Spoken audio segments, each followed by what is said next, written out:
Patrick Hicks Music Stories presents Every Grammys Ever, Episode 6, the 5th Annual Grammy Awards, May 15th, 1963. One big change this year is that they went back to being televised, although it was only some of the awards and it was televised months after the actual award ceremonies, which were again in New York, LA, and Chicago. It was an NBC special called The Best on Record.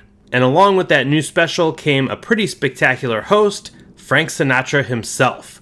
The 5th Annual Grammy Awards were the first year that Sinatra wasn't nominated for anything, so he decided that he would host instead.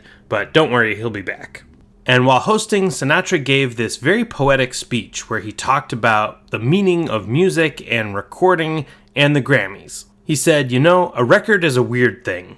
It's just a slab with a hole in it, and yet it can do almost anything for you. It can bring a symphony into your living room. Then he held up the Grammy and said, "Now this is the payoff. It's called a Grammy.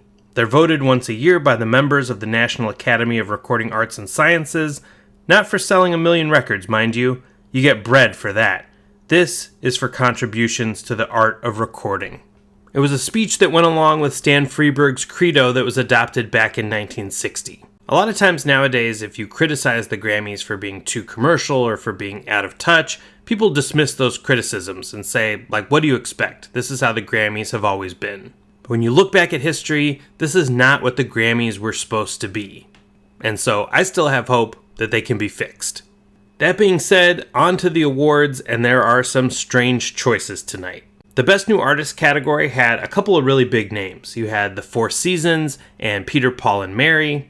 But the winner was Robert Goulet, who, I will be honest, I know him more from Will Ferrell's SNL impressions than I knew him as a singer, but it turns out the guy has 60 hit albums. Who knew? The singer Tony Bennett had a good night, including taking Record of the Year with the song I Left My Heart in San Francisco, which he had released as a B-side in 1962. I left my heart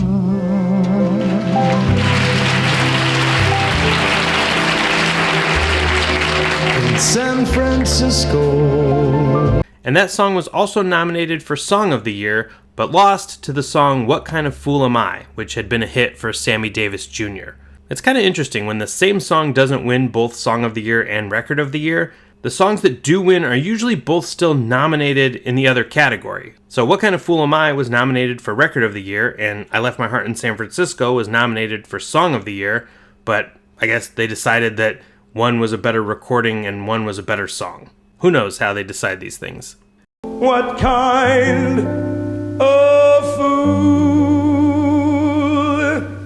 I am. Another significant win this night, although it might not have seemed that significant at the time, was this composer George Solti, who got his first Grammy nomination and win tonight for Best Opera Recording.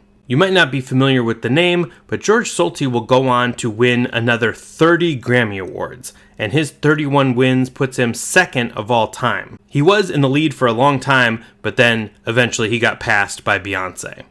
And now for the Album of the Year nominees.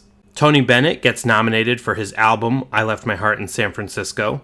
Ray Charles is back with Modern Sounds in Country and Western Music. Then there are 2 comedy awards. Alan Sherman gets nominated for My Son the Folk Singer, and an impressionist named Vaughn Meader is nominated for his album The First Family.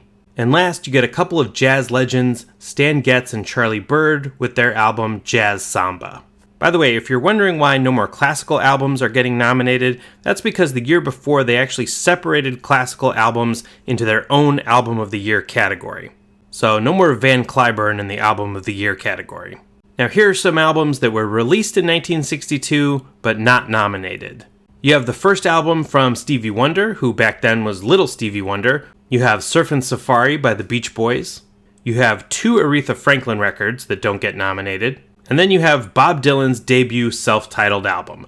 Now he does get his first nomination tonight in Best Folk Recording, but he loses to Peter, Paul, and Mary.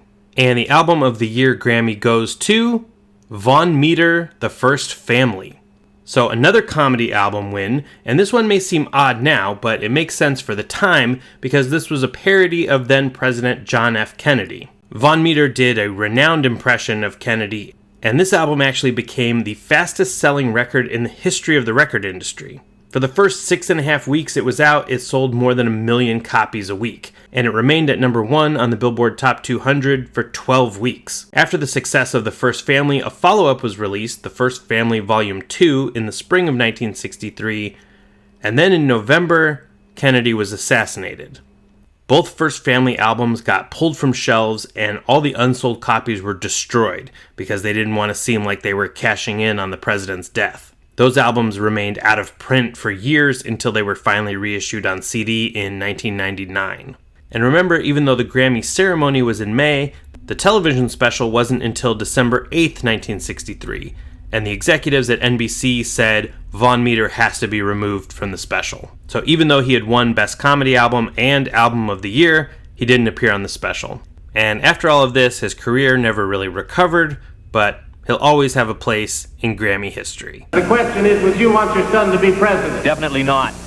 I think he should finish school first. Thanks for tuning in. I'll see you next time with the highs and lows of the 6th Annual Grammy Awards in 1964. Papa! Throw your hands in the air if you think you're a player!